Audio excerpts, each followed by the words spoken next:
இன்றைய வேத வசனம் சங்கீதம் 13ஆம் அதிகாரம் 3ஆம் வசனம்.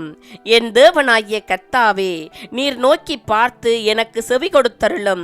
நான் மரண நித்திரை அடையாதபடிக்கு என் கண்களை தெளிவாக்கும். என் அன்பான சகோதர சகோதரிகளே, எத்தனை பேர் தேவனை மறந்து போய் இருக்கிறீர்கள், தேவனை அறியாது இருக்கிறீர்கள், பாவங்களை செய்து பாவ வாழ்க்கையை வாழ்ந்து கொண்டிருக்கிறீர்கள். ஆண்டவராகிய கர்த்தர் இன்று உங்களோடு பேச விரும்புகிறார்.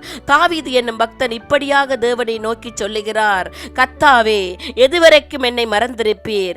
எதுவரைக்கும் உம்முடைய முகத்தை எனக்கு மறைப்பீர்? என் இருதயத்திலே சஞ்சலத்தை நித்தம் வைத்து எதுவரைக்கும் என் ஆத்மாவிலே ஆலோசனை பண்ணி கொண்டிருப்பேன்?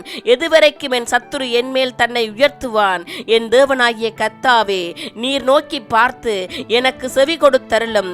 நான் மரண நித்திரை அடையாதபடிக்கு என் கண்களை தெளிவாக்கும் என்று கேட்கிறார். பாவ வாழ்க்கைகளை விட்டு விடுங்கள், தேவனை நோக்கி கூப்பிடுங்கள். ஆண்டவர் உங்களை வழிநடத்தி செல்ல வல்லவராய் இருக்கிறார்.